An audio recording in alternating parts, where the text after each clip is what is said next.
Si on observe la dynamique d'une grande ville, d'une métropole tentaculaire, l'attention, elle se focalise inévitablement sur les immenses gratte-ciel en construction. Ouais, c'est clair. On regarde toujours vers le haut. Exactement. Enfin, le débat public tourne tout le temps autour de la hauteur de la plus grande tour ou de l'esthétique des façades en verre, ou même des entreprises qui vont s'y installer. C'est bruyant, c'est très visible, et c'est ce qui fait la une des journaux en fait. Et pendant ce temps-là, on oublie ce qui se passe sous terre. Mais grave. Sous le bitume, dans une opacité presque totale, il y a une guerre d'une ampleur bien supérieure qui fait rage. C'est une lutte acharnée pour le contrôle exclusif des canalisations d'eau, du réseau électrique souterrain, bref, des fondations qui empêchent littéralement la ville de s'effondrer. Et tu vois cette dichotomie entre la surface ultra visible et l'infrastructure souterraine, ça illustre parfaitement la réalité de notre architecture numérique actuelle. L'attention mondiale est complètement saturée par les applications grand public de l'IA, mais les véritables leviers de pouvoir, ils se négocient dans les couches invisibles du réseau. D'accord. Déballons tout ça. L'objectif de notre exploration aujourd'hui, de cette analyse approfondie, c'est de comprendre qui tire réellement les ficelles du monde numérique. On va relier l'actualité brûlante de la Silicon Valley aux batailles secrètes pour la gouvernance de l'infrastructure même d'Internet. Tout un programme. Et on a de quoi faire avec la documentation. Ah oui, la pile de sources d'aujourd'hui est juste fascinante.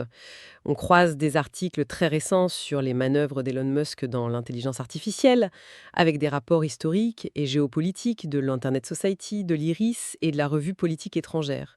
Des documents qui datent pour certains de l'ère post-Snowden. Des lectures indispensables pour vraiment capter les enjeux. Totalement.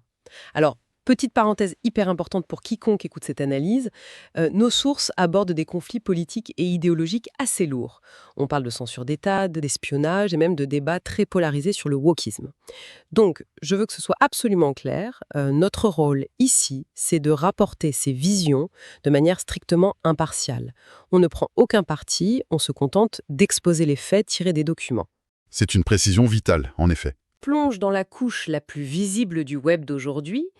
La première chose qui ressort, c'est cette course aux armements dans l'intelligence artificielle.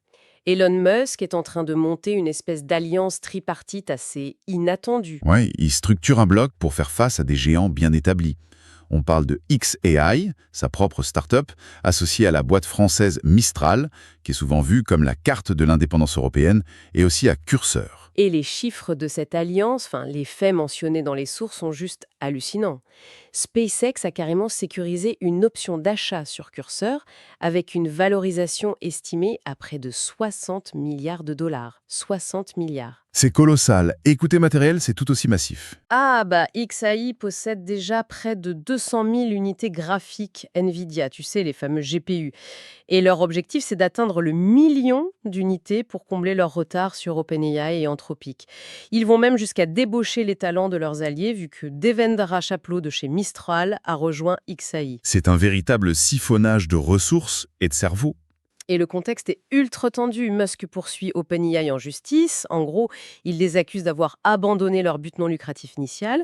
Et en parallèle, il clame vouloir créer une IA qu'il qualifie lui-même de moins woke.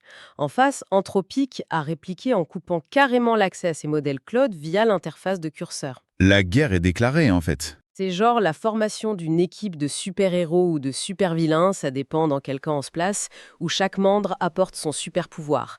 L'infrastructure massive pour xAI, l'indépendance européenne pour Mistral et la maîtrise du code pour Cursor. Le tout pour affronter les titans de la tech. Ce qui est fascinant ici, c'est l'aveu de faiblesse qui se cache derrière cette démonstration de force. Ah ouais. Comment ça? Michael Nichols, le président de xAI, admet de manière très transparente leur retard actuel face à la concurrence. Cette alliance, c'est pas juste une expansion, c'est une réaction de survie face à un goulot d'étranglement matériel et logiciel. D'accord, je comprends. Mais attends, il y a un truc qui me chiffonne. Tous ces géants de l'IA, Musk, Altman et les autres, ils construisent leurs empires sur des fondations qui existent déjà. À qui appartient réellement le terrain sur lequel ils se battent? Je veux dire, sans l'infrastructure réseau en dessous, leur IA, c'est juste un supercalculateur débranché, non? Absolument. C'est la question fondamentale. On quitte les sommets de l'IA pour descendre dans la chaufferie d'Internet. Et c'est là que ça devient vraiment intéressant. Parce que l'Internet Society explique que le réseau n'est pas géré par un grand PDG mondial ou un gouvernement unique. Il repose sur ce qu'ils appellent le modèle multipartite. Ouais, un écosystème complexe, sans véritable centre de commandement unique. C'est ça. On a des acronymes partout, l'ICANN et l'IANA, qui gèrent en gros les noms de domaine, donc l'annuaire du web, et puis l'IETF, qui s'occupe de toutes les normes techniques. Et tout ça fonctionne via un processus décentralisé, ascendant, qui regroupe le secteur privé, la société civile et les gouvernements lors du fameux Forum sur la gouvernance de l'Internet. Et la clé de voûte de ce système, surtout au sein de l'IETF, c'est la notion de prise de décision par consensus approximatif. C'est très différent d'un simple vote démocratique, comme le soulignent les sources. Ouais, et heureusement d'ailleurs. En fait, le vote favorise une majorité, mais écrase les minorités. Si on vote, on crée des perdants. Sur un réseau informatique mondial, si une minorité refuse une norme technique et décide de faire bande à part, le réseau se fragmente instantanément. Le consensus approximatif, à l'inverse, oblige tout le monde à négocier et à trouver des solutions pragmatiques pour la survie du réseau commun. Pour faire une analogie, c'est comme gérer un immense jardin communautaire mondial. Un jardin communautaire, ouais. Ouais, imagine, si on procédait par vote, la majorité des cultivateurs de tomates pourraient tout simplement interdire aux autres de planter des carottes. Le consensus, ça force tout le monde à s'asseoir, à négocier pour partager l'eau, la terre et s'assurer que le jardin entier ne meurt pas de sécheresse. C'est une excellente image. Mais ce jardin communautaire, il repose sur un engrais invisible mais vital, qui est la confiance mutuelle. Et que se passe-t-il quand cette confiance vole en éclats ? Parce que nos sources, notamment les analyses de l'IRIS et de Cairn, nous ramènent directement en 2013, avec l'électrochoc des révélations d'Edward Snowden. Ah, le séisme Snowden, ça a tout changé. C'est le mot. L'espionnage massif par la NSA américaine a traumatisé la communauté technique. Et ce n'était pas juste de la collecte passive de données, genre écouter aux portes avec le programme PRISM. Le vrai scandale, c'est le sabotage de la sécurité elle-même. Tu fais référence à Bull Run. Exactement. Le programme Bull Run de la NSA a volontairement introduit des portes dérobées, les fameuses backdoors, directement dans les algorithmes de chiffrement qui étaient gérés par l'IETF. Ils ont empoisonné les fondations du jardin. Et si l'on relie cela à la vision d'ensemble, les conséquences ont dépassé le cadre des droits de l'homme pour devenir un désastre économique mondial. Totalement. Des entreprises comme Cisco, Apple ou Microsoft ont perdu des contrats industriels massifs en Chine, en Allemagne, juste à cause de cette perte de confiance. Les sources rappellent même que Mark Zuckerberg avait déclaré que le gouvernement américain était devenu une menace pour Internet. C'est dire l'ambiance de l'époque. Cette transparence forcée de l'infrastructure face aux agences de renseignement américaines a failli provoquer la fragmentation définitive d'Internet, la fameuse balkanisation. Du coup, après ce scandale, c'était la panique. Le monde entier a voulu arracher le contrôle de l'ICANN et d'Internet des mains des États-Unis. Mais la vraie question politique, c'était pour le donner à qui ? Et c'est là que la guerre géopolitique a éclaté, avec 3 grandes visions en conflit frontal. Alors, la première, c'est la vision européenne, portée à l'époque par Neelie Kroes et soutenue par l'ETENO, l'association des opérateurs télécoms. Leur but, c'était de mondialiser l'ICANN, de conserver le modèle multi-acteurs et surtout de refuser catégoriquement que l'ONU ou les États prennent le contrôle direct de l'infrastructure. Une approche qui s'opposait radicalement à la deuxième vision, celle du contrôle étatique. C'est ça. Cette deuxième vision, défendue par la Chine et la Russie lors du sommet de Dubaï en 2012, c'était la volonté de contrôler Internet au niveau strictement national.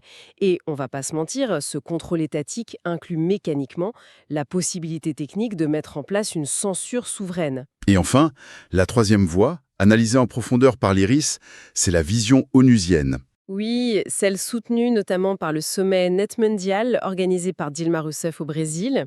L'idée, c'était de confier la gouvernance globale à l'ONU.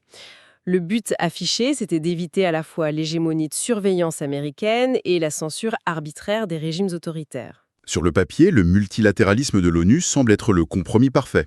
Mais attends, confier Internet à l'ONU, qui est une organisation intergouvernementale, lourde et, avouons-le, très très lente, c'est pas tuer exactement ce qui fait le succès d'Internet, non ? Je veux dire sa rapidité d'innovation et son côté décentralisé. Les documents de l'Internet Society te donnent entièrement raison sur ce point. Ils expliquent que l'approche descendante ou top-down typique des gouvernements et de l'ONU n'est absolument pas adapté. C'est beaucoup trop rigide, non? Totalement. Une infrastructure technique partagée nécessite des mises à jour constantes et l'expertise réactive de la société civile et des ingénieurs privés.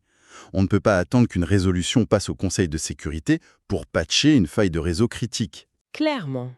Mais cette bataille de gouvernance géopolitique, on pourrait croire que c'est un truc de technocrate qui se passe dans des salles de conférences climatisées.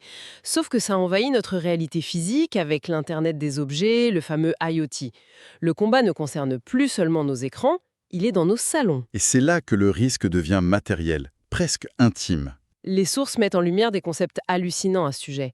Face à l'obsolescence programmée en matière de sécurité, tu sais, ces objets qui ne reçoivent plus de mise à jour et qui deviennent des failles réseau béantes, il y a cette proposition fascinante du droit au silence des puces. C'est un concept juridique et technique majeur. En gros, c'est la possibilité légale et physique pour un citoyen de désactiver complètement les puces RFID de ses objets du quotidien pour qu'elles cessent d'émettre des données à son insu. Parce que si l'on ne peut pas faire confiance au réseau global, la seule solution de défense, c'est la déconnexion physique à la demande. C'est pour ça que Tim Berners-Lee, l'inventeur du web, a lancé un appel historique. Oui, son appel pour créer une Magna Carta pour Internet. Exactement. Une sorte de constitution mondiale inviolable. Elle placerait l'ouverture du réseau, l'interopérabilité, la stricte neutralité et surtout l'interdiction formelle du sabotage étatique au-dessus de n'importe quelle loi nationale. Alors, qu'est-ce que tout cela signifie au fond? Si on réfléchit bien, cette constitution numérique, c'est un peu comme les lois de l'urbanisme dans notre métropole de tout à l'heure. Tout comme on interdit de construire une usine de déchets toxiques au beau milieu d'un parc public où jouent des enfants, on a besoin de règles inviolables pour empêcher les États ou les multinationales de polluer le code source de notre quotidien. Cela soulève une question cruciale qui résume toute notre analyse d'aujourd'hui. Des milliards d'investis par Elon Musk pour s'imposer dans l'IA, en passant par les réunions ultra-secrètes de l'IETF, jusqu'aux révélations de Snowden sur la NSA. Le point commun de tout ça?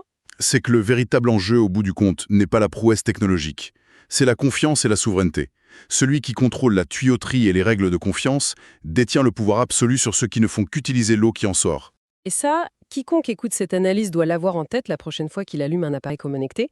Ces luttes de gouvernance, bien qu'elles soient totalement invisibles pour nous, elles dictent très concrètement ce que les objets de notre maison ont le droit d'écouter, de censurer ou de partager avec le reste du monde. C'est une réalité très palpable, en fait. Ouais, et ça m'amène à une dernière pensée, une réflexion un peu provocatrice pour clore cette exploration. Si le réseau évolue vers un monde où des intelligences artificielles super puissantes, celles-là même que Musk ou Altman sont en train de bâtir, finissent par gérer de manière autonome les milliards d'objets connectés physiques et l'infrastructure du réseau.